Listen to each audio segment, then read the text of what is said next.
So let's maybe, okay, today we will see a couple of two different theorems, which are different way of making approximations, or they are even called limit theorems about the binomial distribution.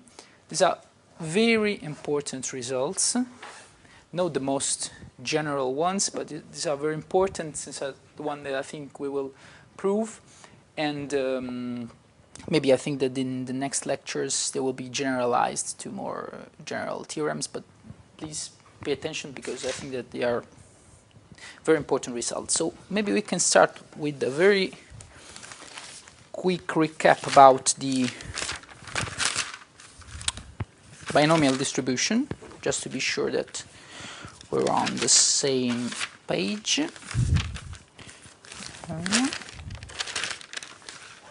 Whatever. Okay. So how does this distribution arise? Now suppose you have an event which might happen or not. Like you have a fair coin, you toss it, and the event is, I don't know, that you get head.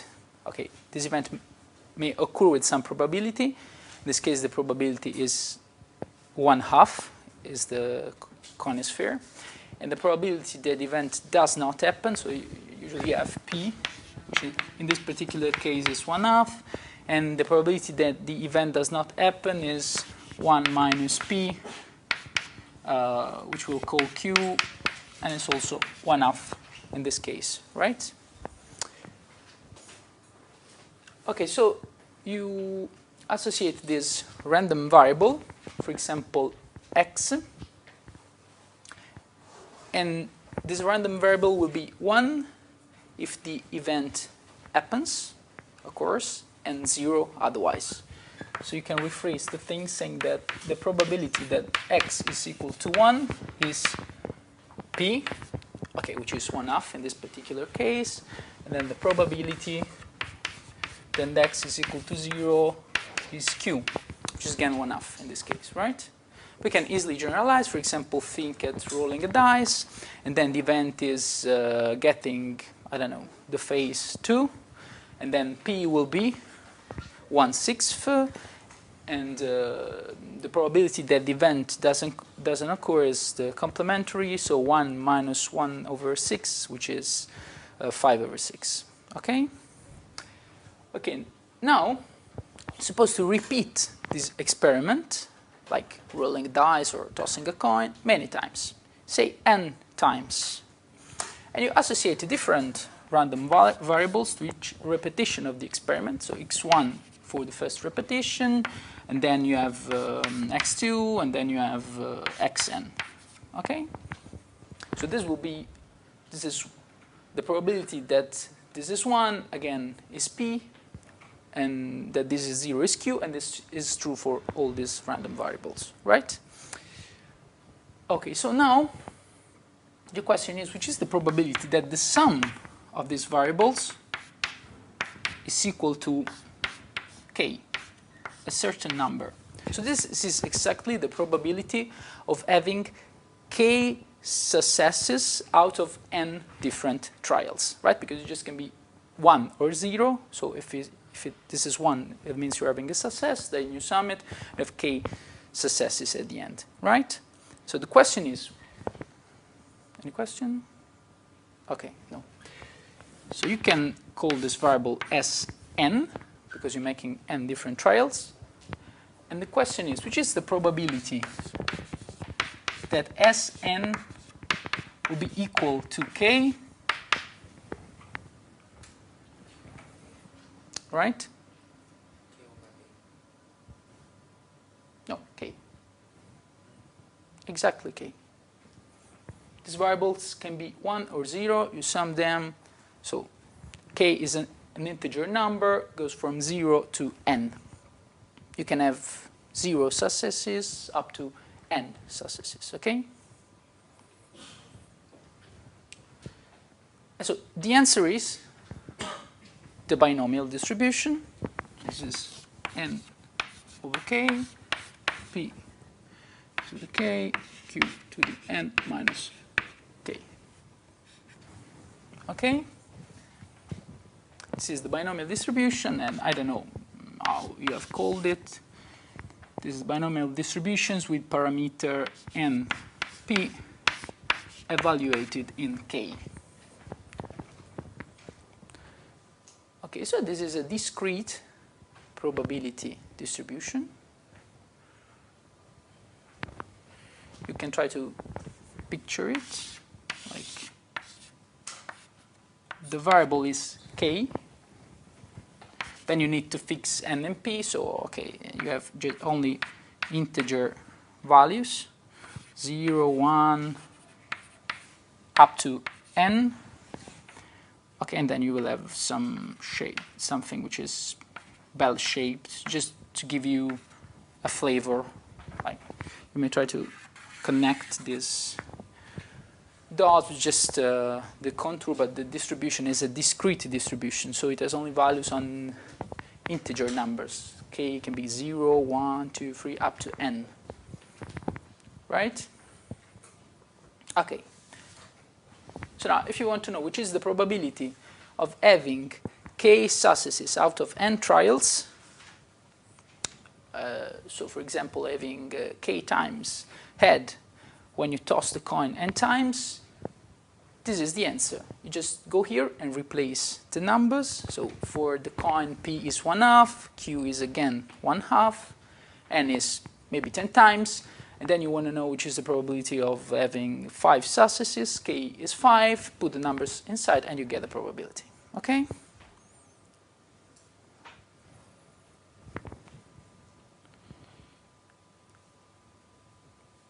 So this is just a quick recap. I don't know if you have introduced the binomial distribution in a different way, but you can think at it in these terms. Maybe you've used different symbols, but we're going to use the symbols during the lecture, so just to try not to be surprised. Okay. Okay, so I hope it's clear so far. And, okay. Can I just...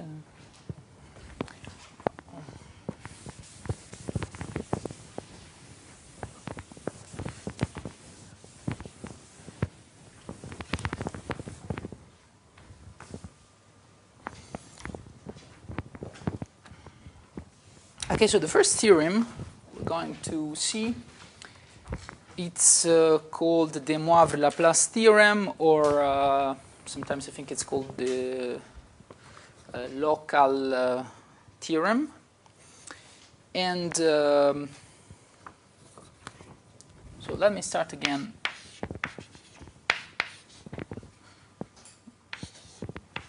So we're interested in the probability that Sn is equal to k, and okay, this is n k p k q n minus k. Right? So basically now we are going to make some approximations, and we will end up with a different expression. And okay, then we will discuss a little bit the limits of these approximations and some possible applications of this result. So just for the moment, try to follow me on the calculations. So okay, the first thing that you should know is this formula, which is called the Stilling approximation, as a way of approximating the factorials. So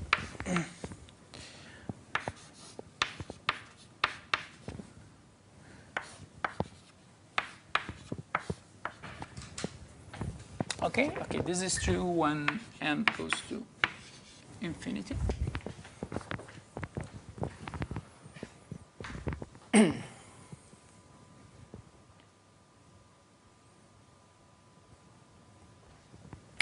Okay, so now we're going to plug this formula in this expression, which I will write down explicitly.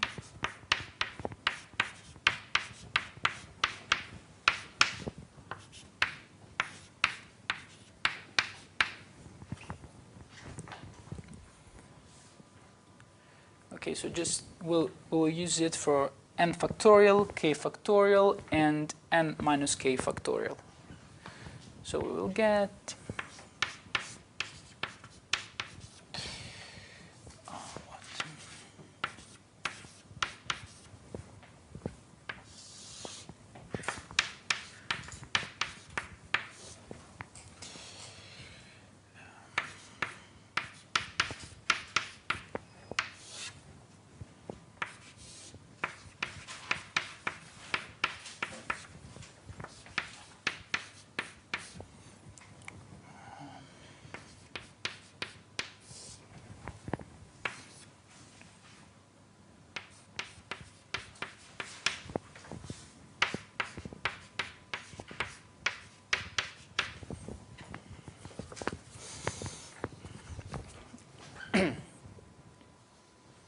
okay, we just used the Stirling approximation,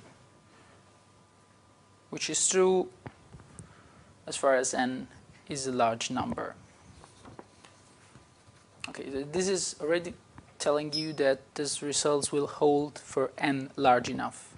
Okay, this approximation will hold for n large enough. It makes some simplifications. You see that this one just cancels out. Also these ones. So we end up with square root of n.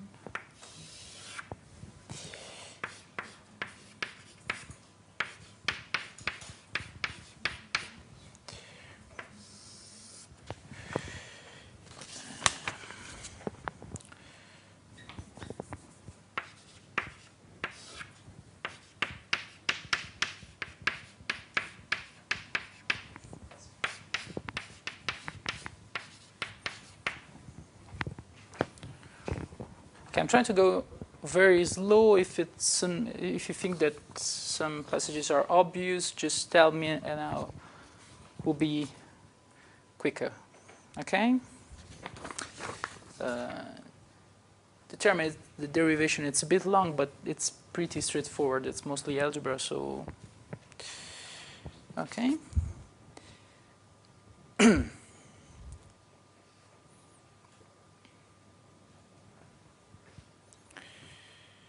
So now we're going to rewrite this way, P over K.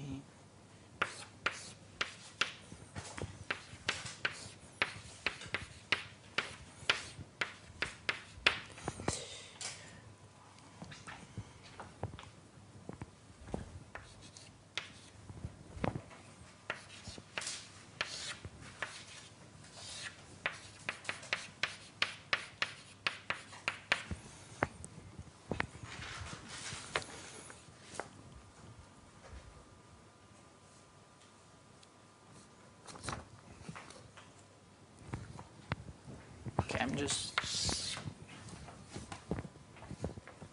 please. I'm sorry. Can you speak louder? Here. Okay. Why? Okay. Yes. Yes. Yes.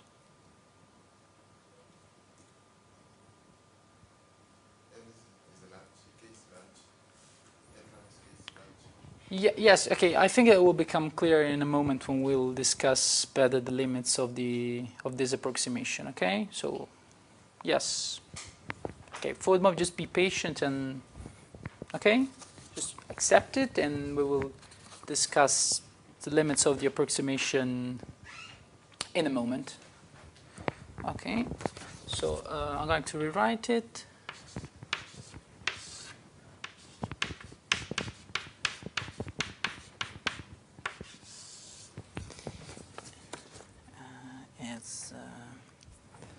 Okay, just write this as n to the k times n to the n minus k, and you will easily have p over k to the k, and then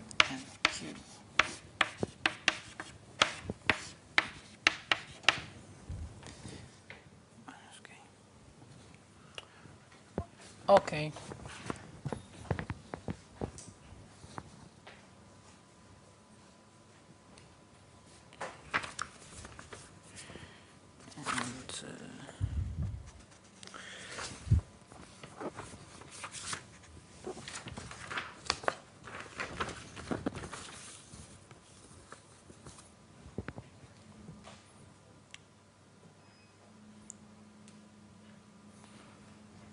Just one very last step. You can then write this fraction as 1 over pi n k over n minus k n, and then it's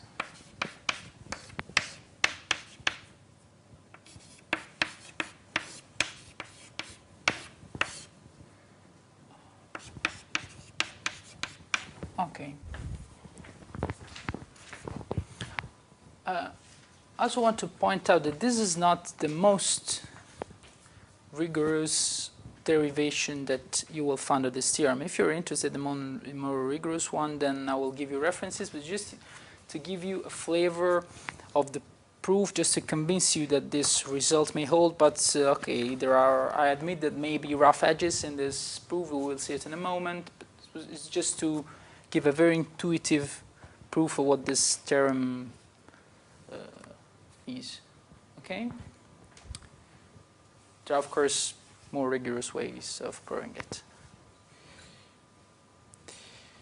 Okay, so now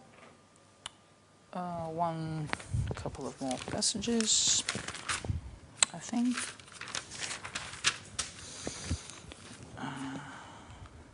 Oh no, not yet. Okay, so I will.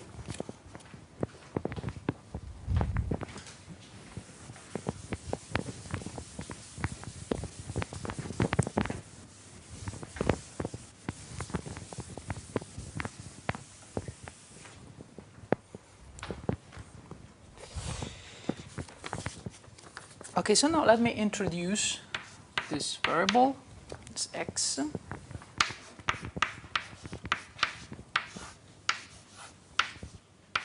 Okay.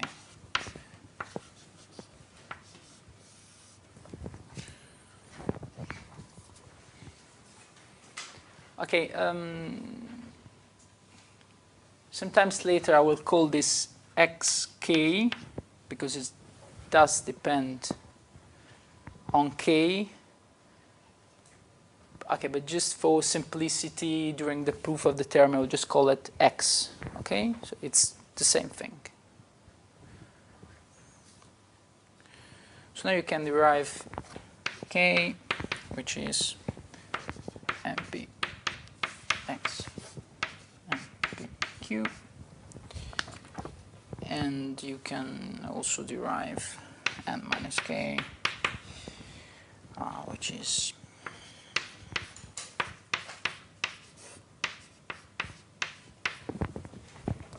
okay.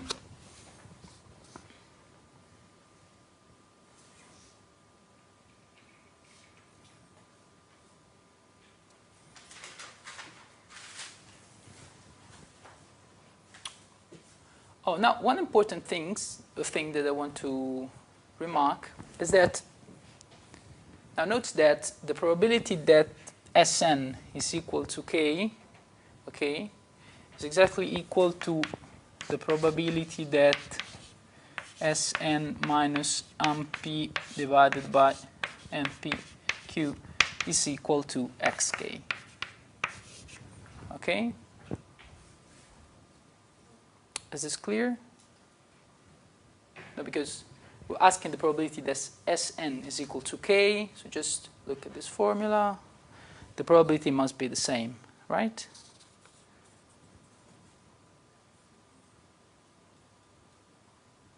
Just replace k with Sn if you want, and then get the result, right? The probability that Sn is equal to k is exactly equal to the probability that Sn minus mp divided by it's equal to xk. Now, this variable, this is a random variable, because here you have a random variable, you are subtracting a number, then you're normalizing it, is again a random variable. It's what we will call a standardized random variable. Why? Because it has 0 mean. Is this the symbol that you're using for the mean? Yes. And then if you do the calculate the variance, it's 1. Why is this? Because if you remember, for the binomial distribution, you have that. Okay, no, that's not. I'm sorry, that's not. No. This is okay. If you remember the binomial distribution, this is NP. This is square root of n PQ. And then, okay, if you calculate the mean of this quantity, it will be 0. And if you calculate the variance of this quantity, it will be 1. So what I wanted to say is just this thing. This is 0. And then if you do the variance,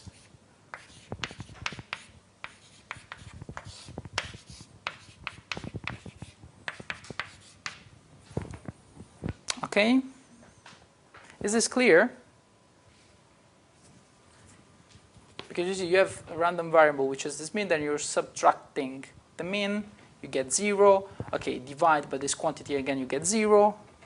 And what about the variance? Okay, you do the calculation, and we'll get 1. So this is a standardized variable, which simply means that it has 0 mean and variance equal to 1. Okay? I think that in the next lectures we will see other limit theorems, and they all deal with standardized variables. Okay, this was just a brief detour. You can now, from this equation, calculate k over np, n minus k over nq.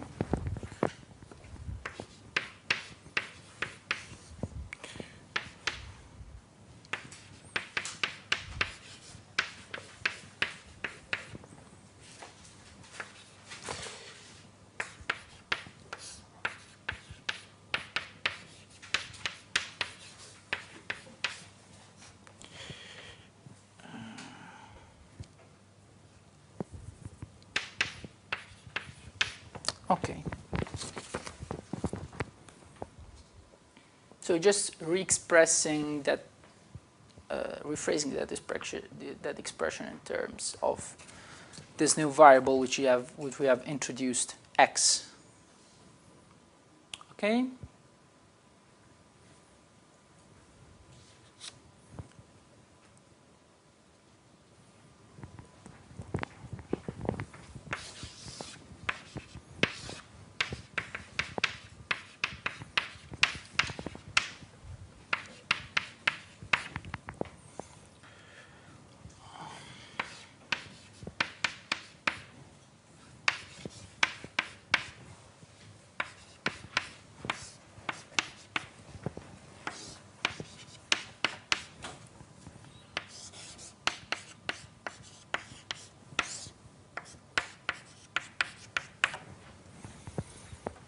Okay.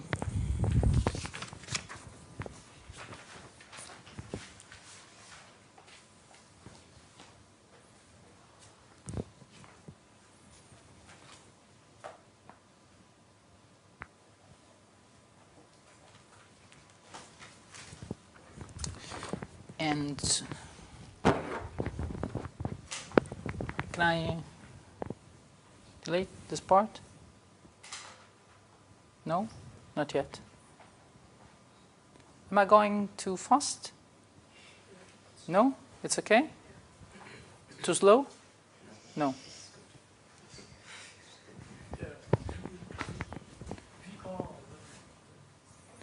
This is the variance. Okay, I don't know how I view.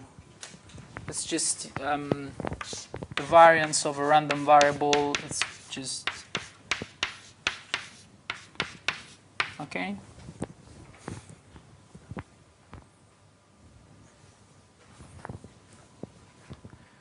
I'm not sure that you've used the same notation, but it's also a good thing that you see different notations so you can focus on the actual ideas and concepts behind the notation.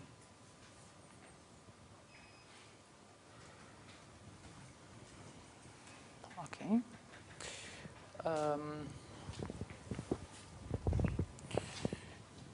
Okay, so now can I?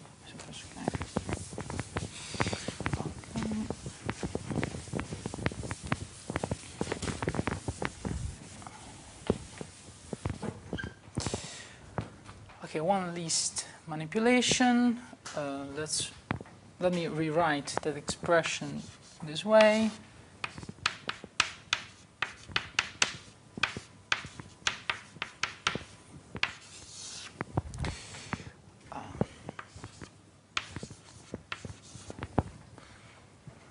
Okay, and here you will have the logarithm of this expression, right? Then you use the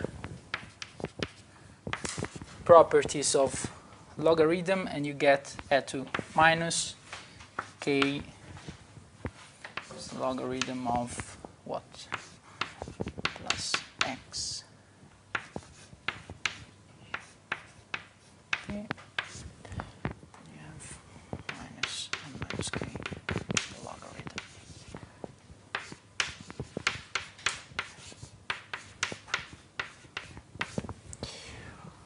Okay, this factors remains the same. Okay. Okay. Okay, so for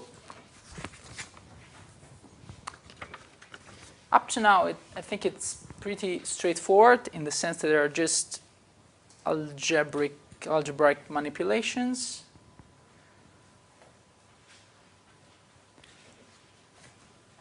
Now we are going to make some approximations. Just let me remember you that x is equal to k minus np divided by square root of npq. And now we will require that this number is a small quantity. Let me say much less than 1, so that we can use the series expansions for the logarithm. Okay? So this means that this result will hold true if x is a small quantity, right? So if k minus np divided by, it's a quantity which is small if compared to 1. Okay? What does this mean? Now, just remember for the moment how the binomial distribution looks like. Okay, here we have k, and okay, this is not a continuous curve. There are just dots because it's a discrete distribution. I'm just drawing the envelope, and then you know that you have here the mean, which is np. It does mean that k minus np. Right? Okay, so now we're requesting that this quantity should be much less than 1. So, which means that k minus np, okay, which is equal to x times np q.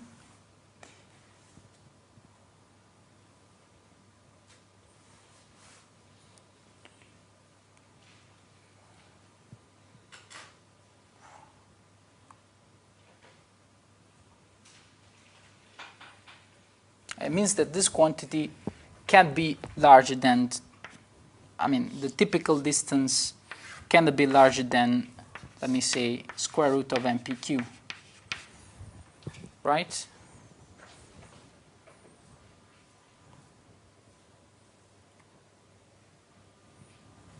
Because x essentially is of order 1, because you see it's a random variable, which is 0 mean and variance 1. So this means that this approximation realistically will be true near the mean of the distribution, but I mean, which is the meaning of near.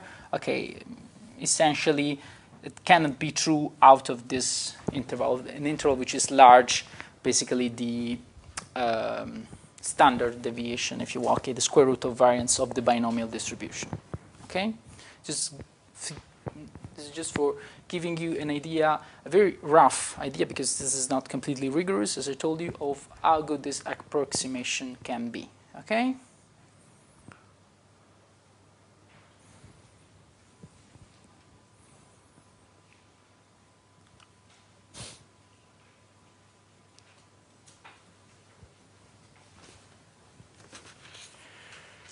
Okay.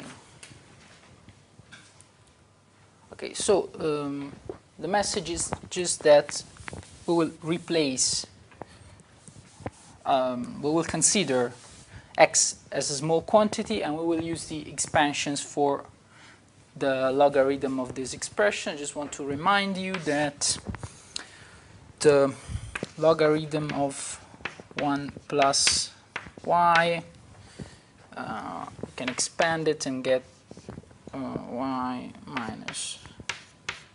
Okay, and then you have other terms of order y to the third, to the fourth, but we're going to neglect it, right? It's just stopping to the second order, the expansion to the second order, because, okay, this quantity is small, as I told you, okay?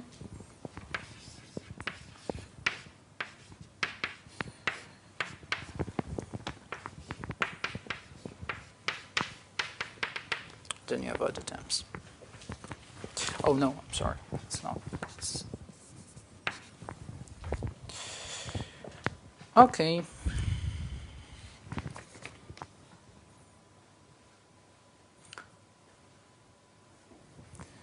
So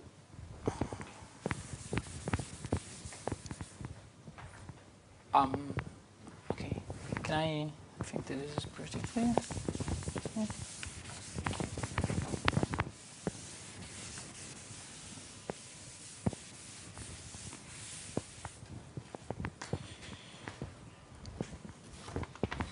Okay, so now we're using these expressions here and here.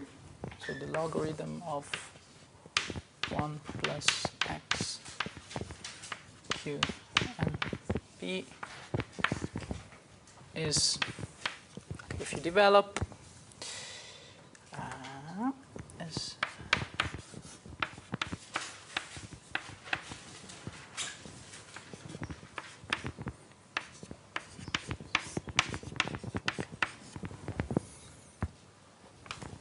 okay, and I'm doing the same thing for 1 minus x p and q.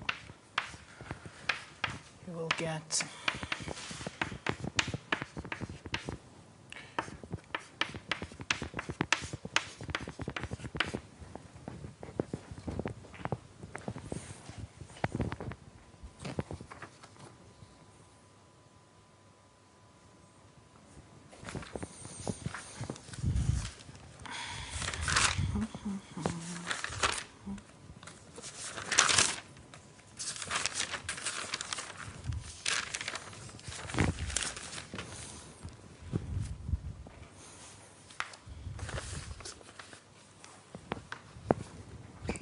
okay.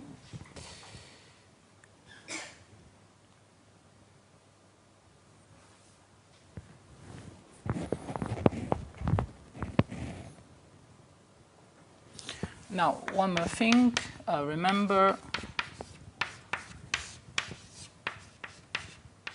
okay, this expression,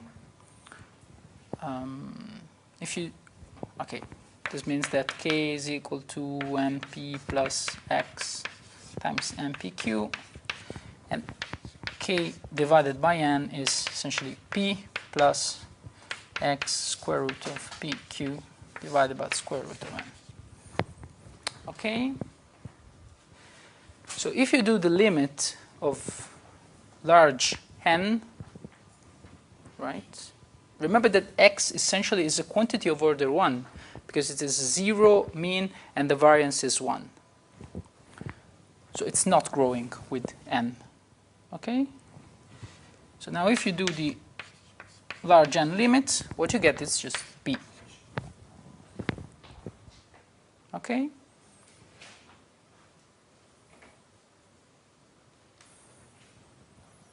Okay, if you want, this is in a sense the law of large numbers. I don't know if you have already seen it, but just telling you that you can rephrase it in this way. K is going to np, right? Meaning that you're converging to the mean of the distribution when n is large.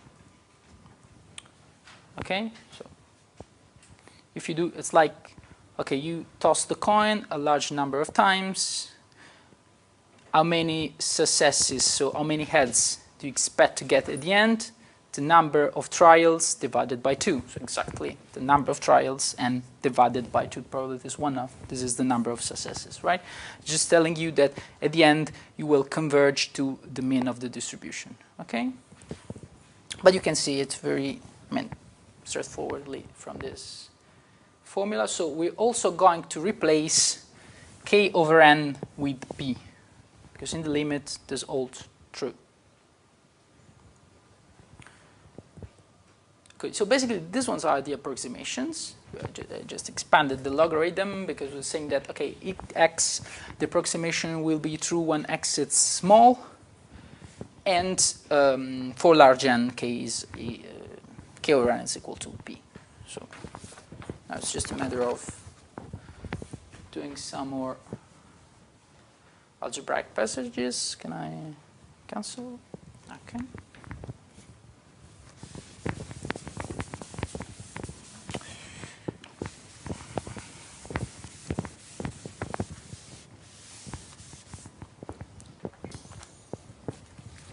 Okay, so this is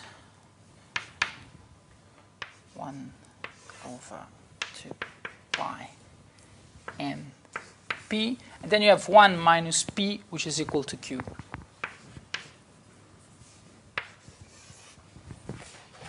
Times e2 minus k, and you replace this with x square root of q divided by times np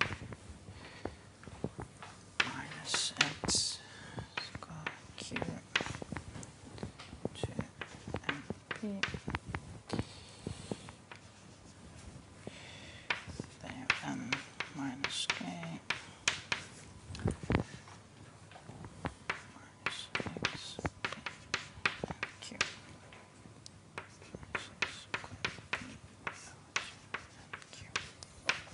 Okay, we're almost there. Now it's just actually a matter of doing some algebra.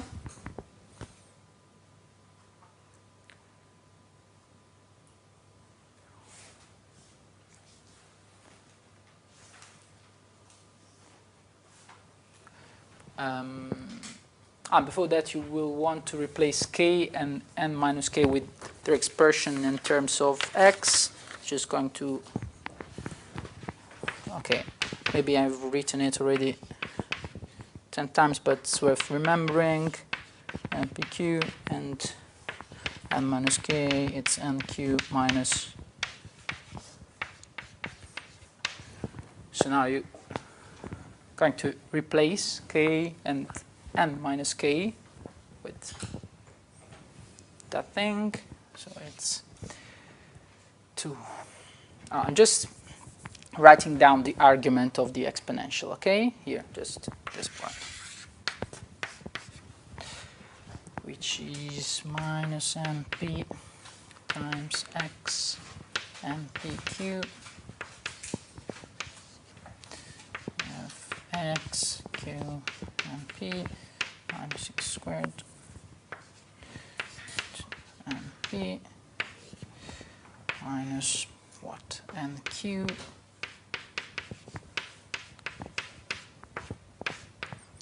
times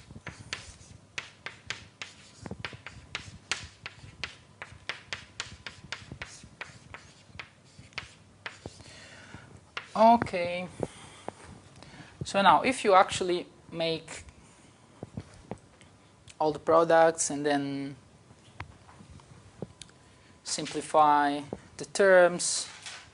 And okay, one important thing, you need to neglect terms which are of order 3. Like if you see now, if you do the product, you will get a term with x, a term with x squared, a term with x squared, and the term with x cubed. Now we're going to neglect it, right? Because we've expanded the logarithm. I've just stopped to the second order. So when you get terms of x cubed, you just neglected them, and that's also true here. You get x, x squared, and x cubed, and you neglect it. Now, okay, if you do the calculation, you should get minus p plus q. Very simple. Okay. Okay, this is a very simple exercise, so it's nothing special, just algebra. And since, as you remember, p plus q is equal to 1, simply get minus x squared off.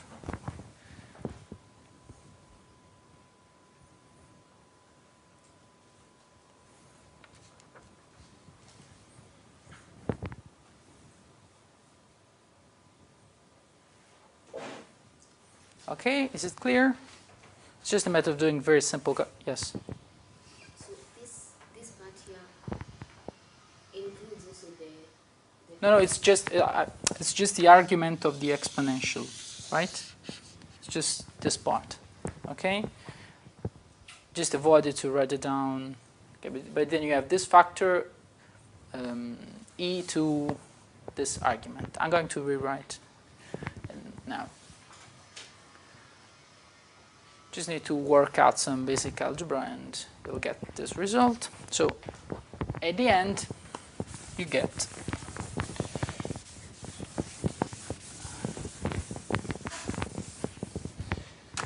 what?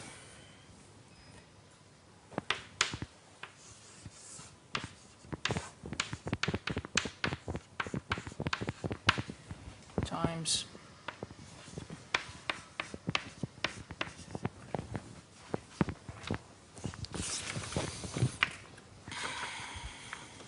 okay, and then if you remember the expression of x in terms of m, p, q, and everything, you get here n to the minus k minus m p squared to m p q, and then again, I usually write it like this. Okay.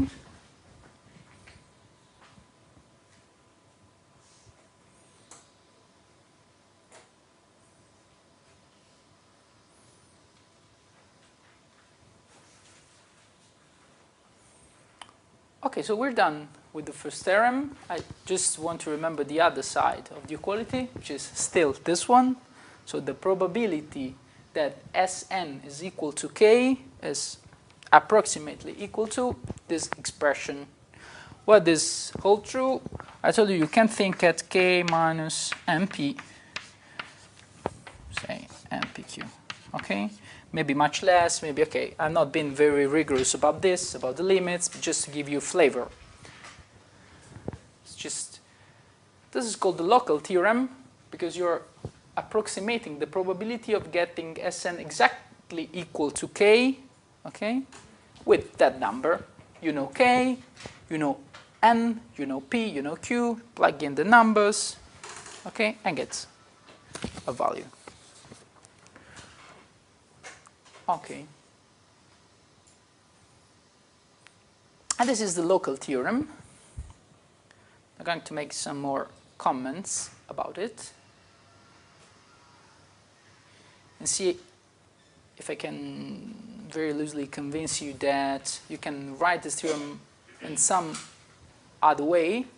There's another formulation which is called the integral theorem, and I'm going just to make something. Okay, but just let me know. Is that clear up to now? Okay. Very brief recap. I've not been completely rigorous, but the probability that Sn is equal to k, so it's essentially the number of successes, right? That's k, can be approximated by this expression, right? Which is also, as I told you before, the probability is exactly equal to the probability that Sn minus Mp divided by Mpq is equal to xk, right? If you want, you can put a k up here. Okay, I just decided not to simplify notation during the proof, but this is exactly the same thing. Okay, I hope it's clear, right? Okay. Can I cancel it out? So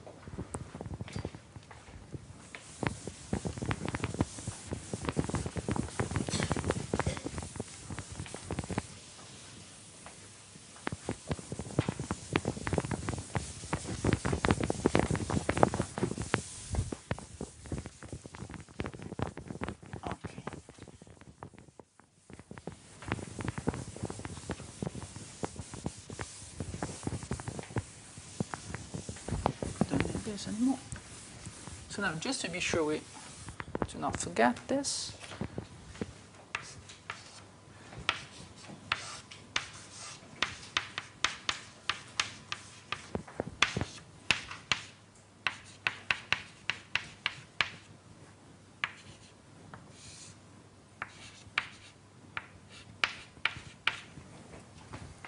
okay, which is also the probability that, okay, Sn minus Mp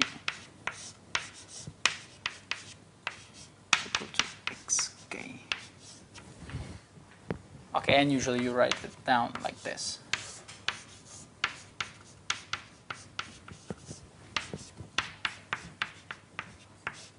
Okay, it's the same thing. They're just the same thing written down using different symbols.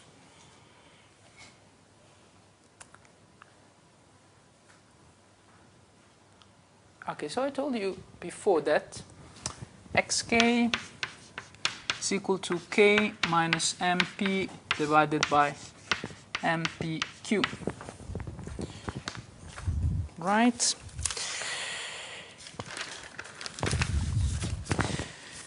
And as you remember, for the binomial distribution, k goes from 0 to n, right? For the binomial distribution, k, just go, it's an integer number. They're asking about the number of the probability of having k successes when you do n trials. So k cannot be larger than n, of course, it must be 0, the lower limit, okay? Because it's an integer number. You cannot have -1 successes. It doesn't have any meaning. Okay, so if you calculate now the end point of the distribution, so just replace k with 0, right? Okay, so what you get minus mp and pq. So this is minus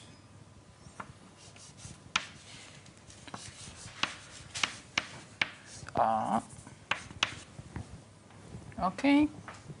Now if you calculate xn,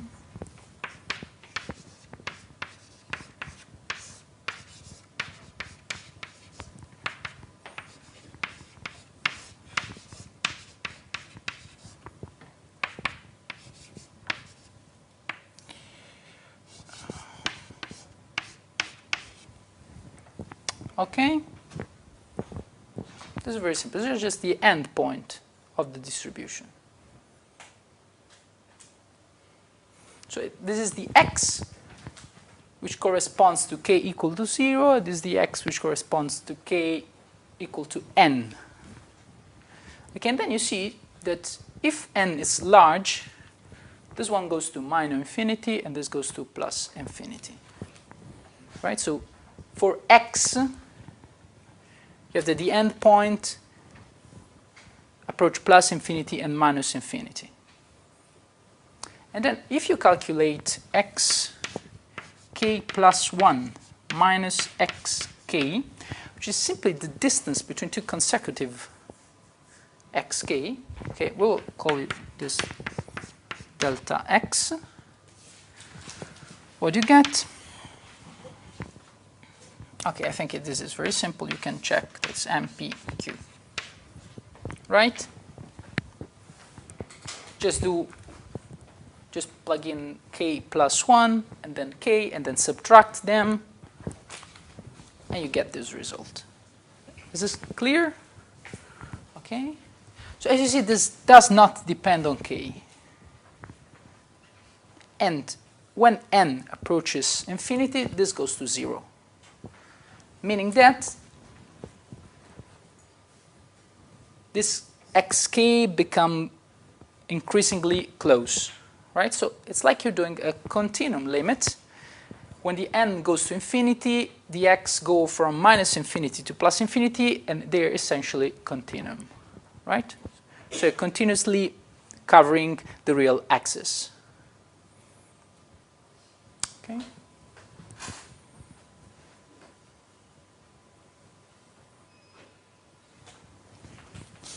Now,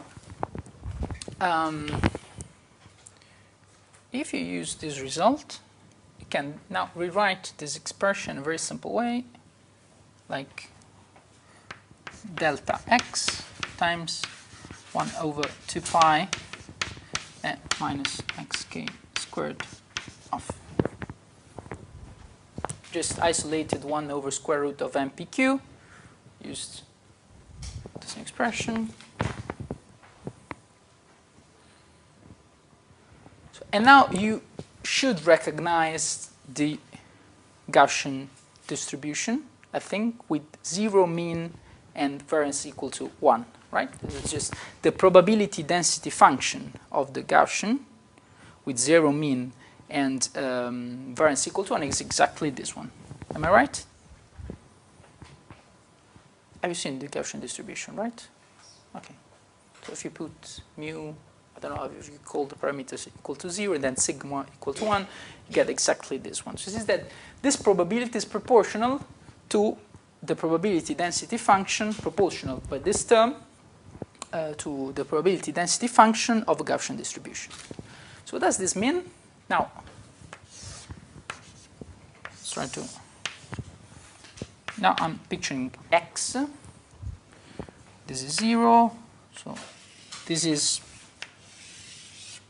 okay, more or less the probability density function of a Gaussian distribution. Now you want to approximate the probability that Sn is equal to k. So you have k. You plug in k here, and you calculate xk. Okay, so let's say xk is here. Okay. So you see that this value is exactly the value of the Gaussian distribution evaluated in xk. And then you are multiplying it by delta x. So, okay, now suppose that n it's large but still finite. This delta x it's still finite, so will be like this. This is delta x, right? I don't know if you can see it.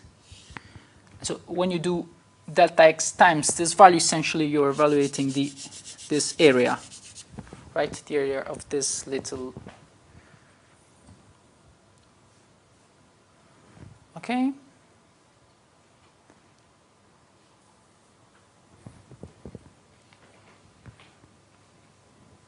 Is this right? Okay. Now, can I delete this part?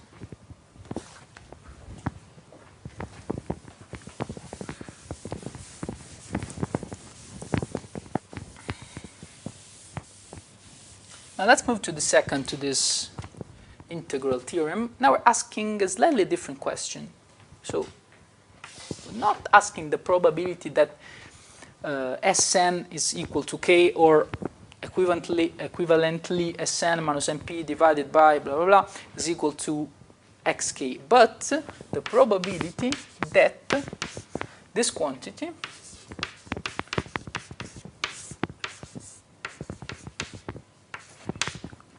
is in this interval. Okay?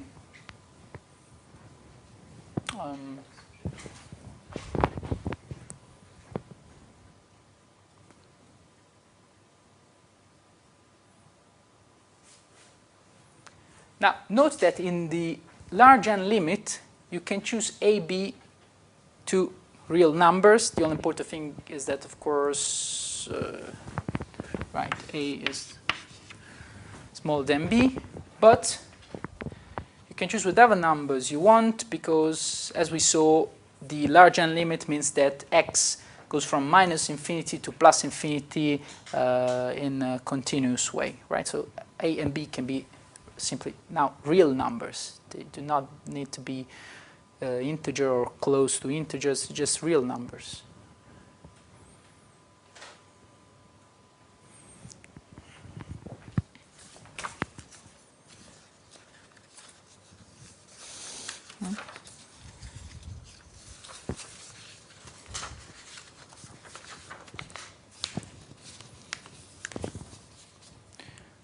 So, for example, you have A, it's here, and B, it's here.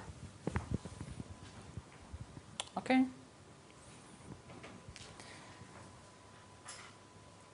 So, how would you, okay, again, this is not rigorous, it's just to give you a flavor. I think it's the simplest way of getting an idea and convincing you about this integral theorem. So, again, it's not rigorous, but I think it will be pretty much convincing, because how can you write this probability? Okay, you just sum over all the xk which are in this interval. So for the moment, think that n it's large but still finite. So we'll have, okay, different values of xk which are in this interval. So it's large, so maybe xk will not be exactly equal to a, not exactly equal to b, but you can, in the large n limit, you can make them approach a and b as close as you want, okay? So how would you approximate that one? You just make the sum over all the xk such that, over all the k, I'm sorry, such that a xk b. You sum over all this contribution, which are a finite number for the moment, since n it's large but still finite, of what? Of the probability that Sn is equal to k, right? Or Sn minus Np divided, it's equal to xk.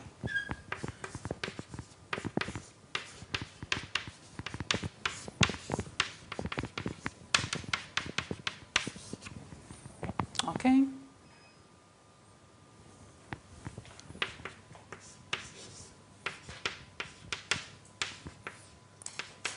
Which is simply, if you now replace this probability with this expression with maybe delta x, it's delta x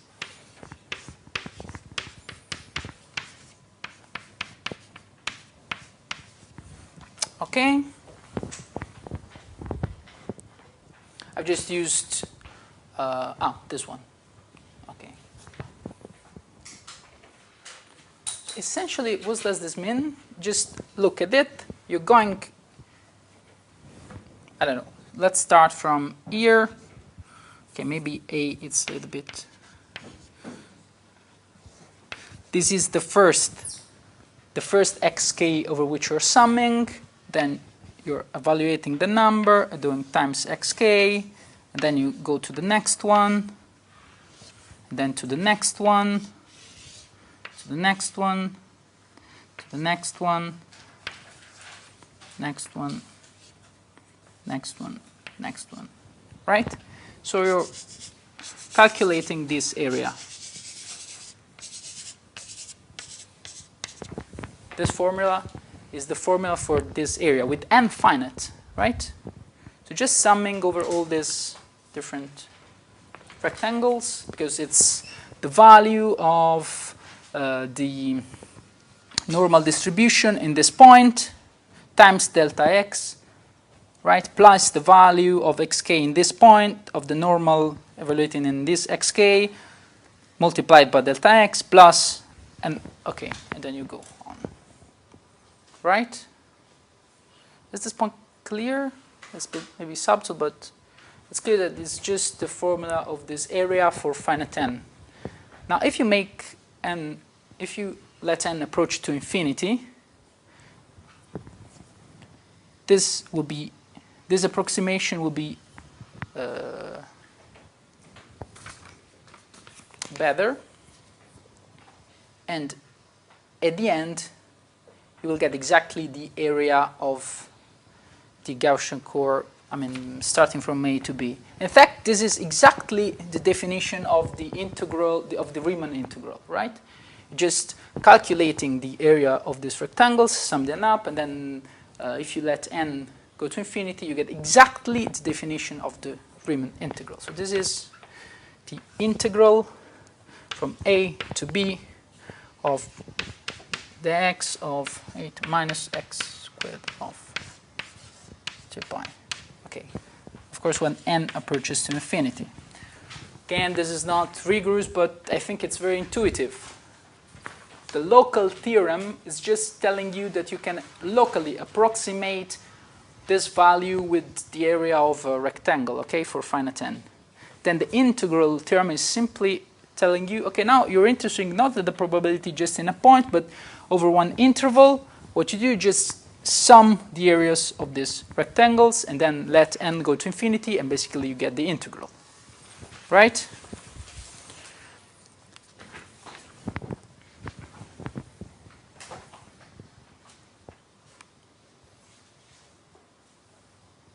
So basically this is the integral theorem. The probability of this standardized variable, the probability to be between A and B, it's equal to the integral of the Gaussian, between A and B, of the Gaussian with mean 0 and variance equal to 1.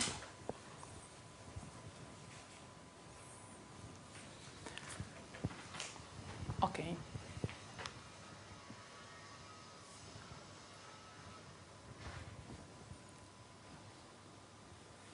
Now, the thing is that evaluating this quantity, sometimes it's much easier than evaluating this quantity summing over all the values of k. Because you see here you have to sum over many values of k. Now it depends from the numbers, but they can be even 1,000. I just need to evaluate an integral. And this integral, I mean, it's you can evaluate it numerically very easily. So this is basically the error. It's related to the error function. I don't know if have you seen the error function? You know the error function? Okay. So this is now depends on how you define it, but I think the best way of saying it is this is just one of the error function in B divided square root of 2 minus the error function in A divided square root of 2. So, I mean, it's very easy to calculate because you go on a computer and you just evaluate the error function in B, the error function in A, and then you get the result. So in view of practical applications, which in your case means exercises, if you need to evaluate a probability like this, where it seems that you have to sum over, I don't know, thousands or hundreds of values of the binomial, you may resort to this approximation and just calculate the error function into two numbers, then subtract them, and you're done. Okay? Okay, I just want to make one more comment on this result, the integral theorem, or I think Laplace theorem usually.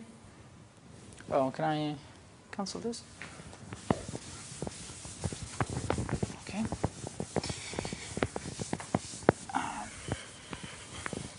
Okay, if you remember from the beginning, we started with Sn x1 plus x2 plus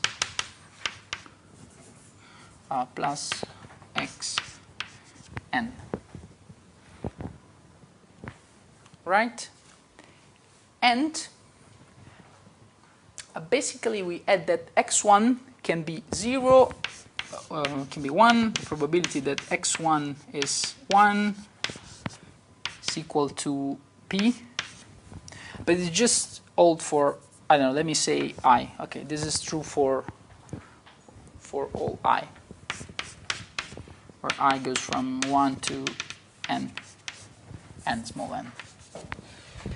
And then you have the probability that xi equal to 0 is equal to q, which essentially is 1 minus p. Okay, now you should be able to calculate the mean of these variables. Right? This is easy because it's the probability that x1 is equal to 1 times 1 plus the probability that x1 is equal to 0 times 0. So at the end you just get p. Okay? And if you try to calculate the variance, this is again a very simple exercise, you will get p times q. Try to do this. It's very simple. These are very basic calculations of probability.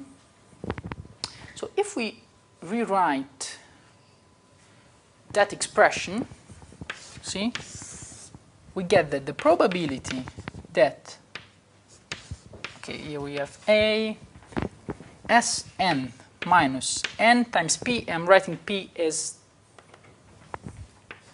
okay, I'm omitting a because it's equal for all the indexes. Then now you can write it as the square root of n times the square root of the variance of x. Right? This is approximately equal from AB the x.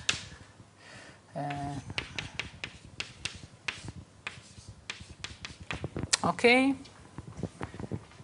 So now we have just proved, well, kind of proved this result for x, which have this very simple distribution. Just can be two values, 1 or 0, with this probability, and you have this very nice result. But I think that in the next lectures, we will see that this result is much more general. And indeed, this holds for x, whatever is their distribution. You just need to have n different random variables, which are identically distributed. You see the distribution is the same for all the x. They're independent. Okay, maybe I just went over this, but they are independent, right? And you will get this nice result. We've essentially proved it for x with this distribution, but it holds true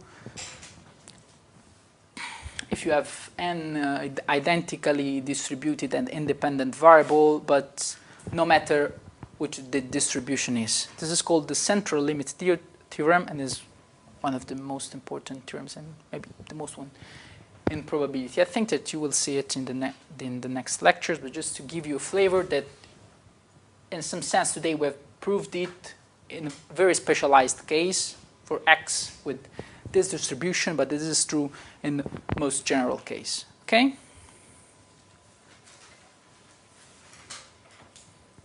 Okay. So I hope it's clear. Okay, quick recap. We started from the binomial distribution, which tells you the probability of having k successes out of n trials. Of course, the trials need to be identically distributed and independent, like this. We've approximated this probability, the probability that Sn is exactly equal to k with this expression. And this is the local theorem, the Moivre Laplace theorem, I think. Then we saw how we can write it in a different way, the integral theorem, which is the probability that this quantity, which is a normalized quantity, is in this interval. then it's just the integral extended to this interval of the normal distribution, right? The Gaussian with a 0 mean and 1 variance, and I would link this result to the central theorem limit of yes. Okay, now we'll see a different limit for the binomial distribution. I think I need to go a bit. Okay, this is easier, so and not as long. Can I? Okay.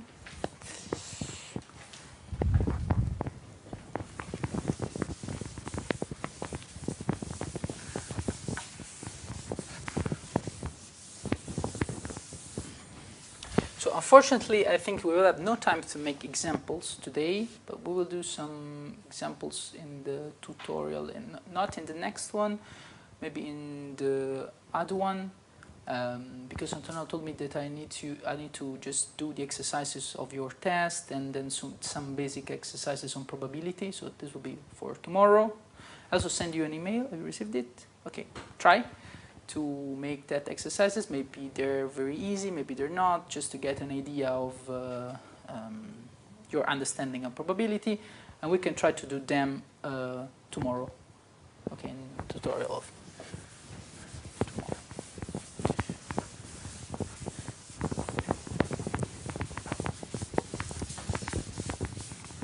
Okay, so let's forget for a moment about these approximation, and let's go back to our exact binomial distribution.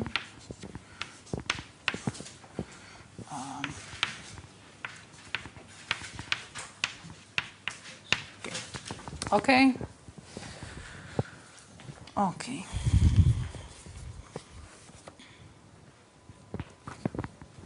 Okay, so now suppose that P does depend on n. So P is now a function of n. Now, okay, maybe it will be a little difficult to accept for the moment, but I will try to make some examples. Let me just prove the theorem before, and then if we have time, we'll discuss it, or otherwise we'll discuss it in the tutorial. So the thing is that now P depends on n, and in particular, it goes to 0 with n going to infinity.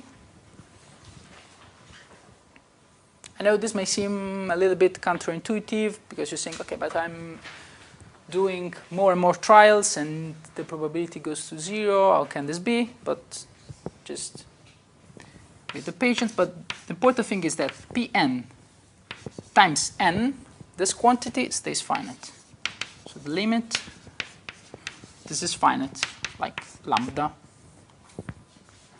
So if you remember, the mean of this distribution is exactly np, right?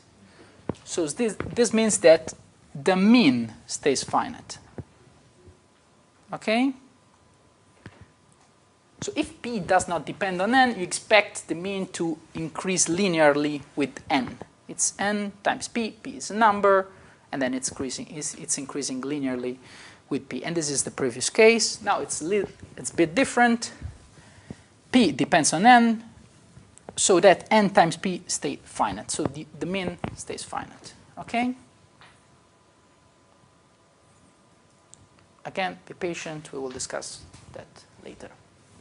Okay, so what does this mean? That P n, has to go like 1 over n plus lambda over n actually, plus, okay, other orders like something 1 over n squared and other things, so that when you do the limit, you get lambda.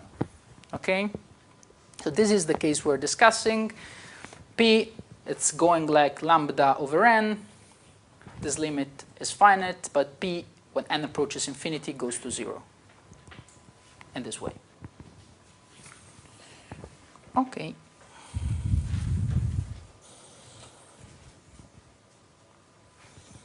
So keep in mind this result. And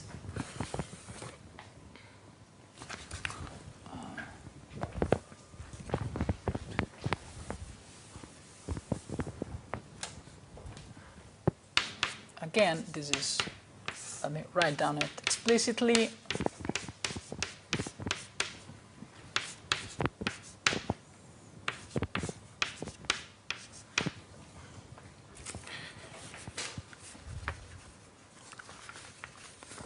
Okay.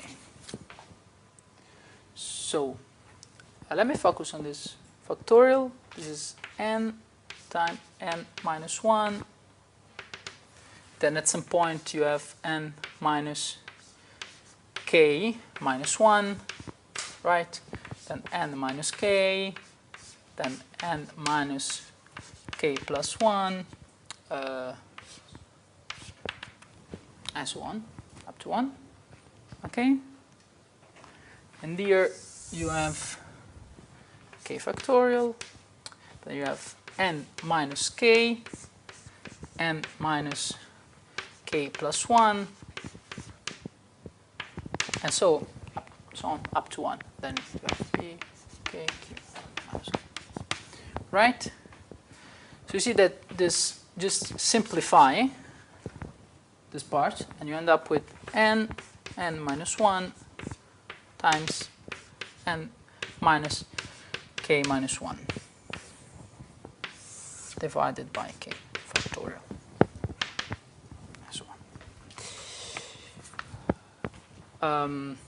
Now, just rewrite all these terms in this way.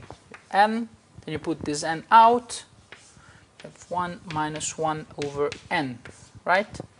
Do the same thing here, and okay, the next term will be like this, with an n, and then again you have an n, 1 minus k minus 1 over n, right? This is divided by k factorial, and here you have pi k, q, and minus k. Okay.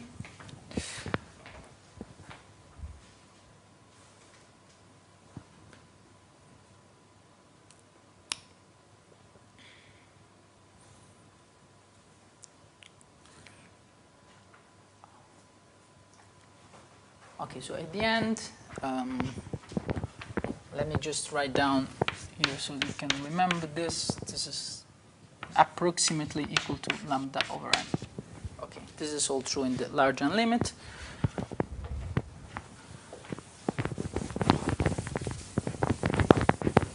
So,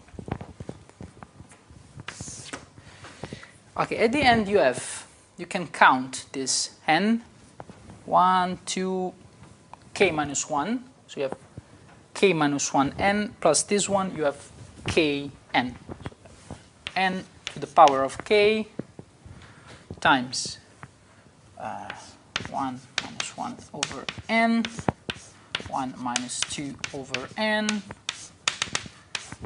what? 1 minus k minus 1 over n. Okay, here we have k factorial, and what else? Oh, and now let me replace p with that expression, lambda over n. Lambda over n to the k, and 1 minus lambda over n to the n minus k. Okay?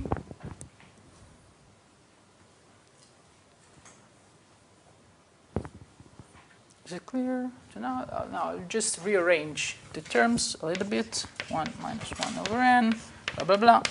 1 minus k minus over n. And then you see this n to the k just cancels out with this one. You end up with lambda to the k, k factorial, and 1 minus lambda over n to the n. And then again, 1 minus lambda over n to the minus k. Okay? So now we'll take the large n limit. Can I, that part? Is this okay?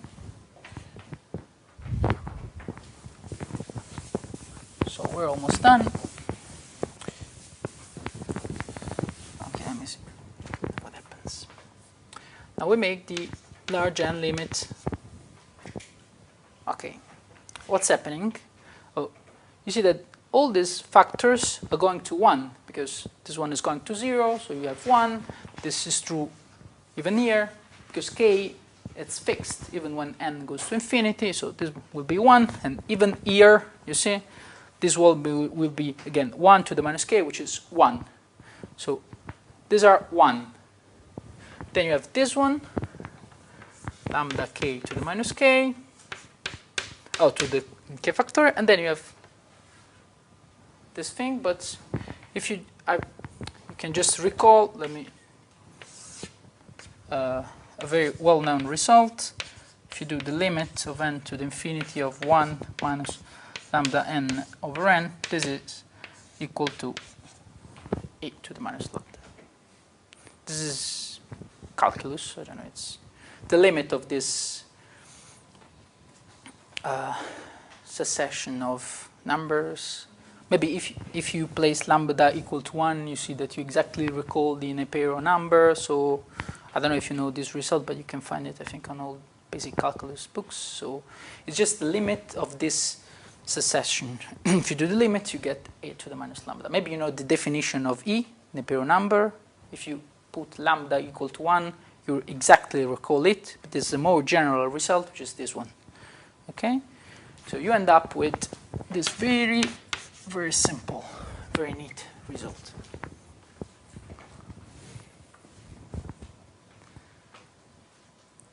So now the probability that Sn equals to k, this limit, which is not simply a large n limit, but remember you have that the mean, so the n times p stays finite. When n goes to infinity, you get this result. Okay, so let me say probability that Sk is equal to k, Sn is equal to k. And this is the Poisson distribution. Okay, maybe you have not seen it yet. The Poisson distribution has just one parameter, which is lambda, which is also the mean of the distribution. And the only variable is k, so you can calculate it now for integer numbers. So k stays equal to 0, 1, 2, 3, okay?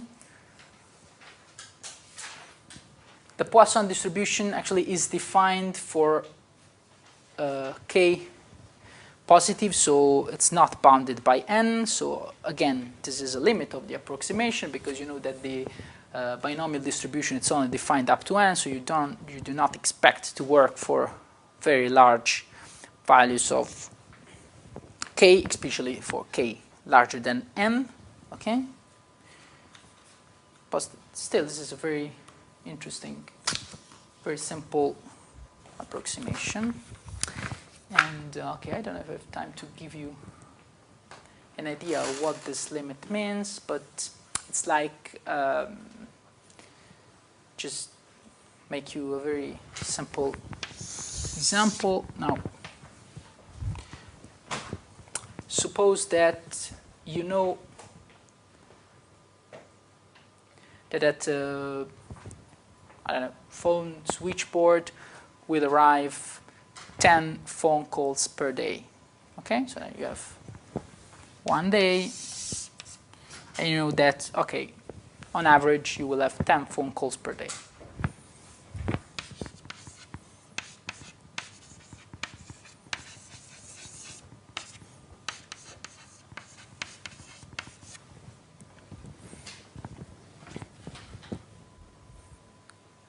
Okay.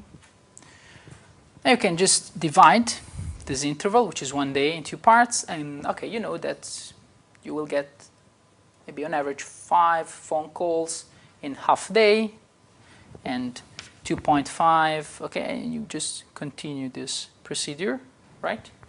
Just continue to divide, to divide, to divide,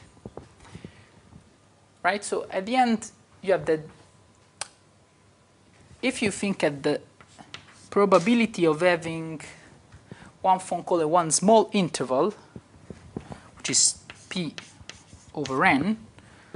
Okay, at some point this number will become less than 1, and you can interpret it as a probability. Okay, you're doing just dividing. You start from 1 day, then half a day, then maybe you arrive at an hour, at a minute, at a second. This number will become smaller, and at some point you will interpret it as the probability to get a phone call in that small time interval. So this probability times n, the numbers of the interval, stays constant, because you know that at the end of the day you'll get on average 10 phone calls, right?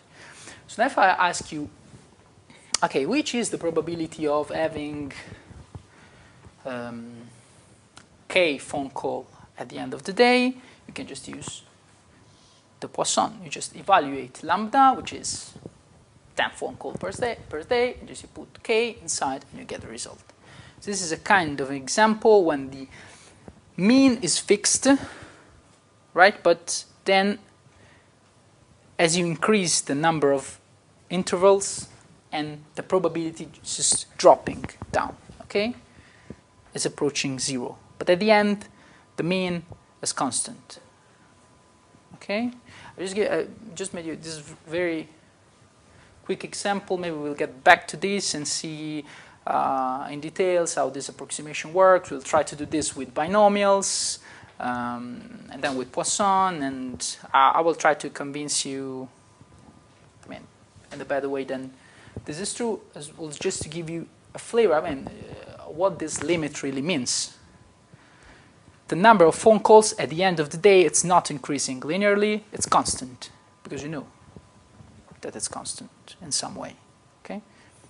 This is a starting point in a sense. You know in your problem that you have a fixed number of average calls, and it's and if you keep just making this interval smaller, this is just Pn over n, and the limit is fixed is lambda. It's 10 phone calls per day. Okay?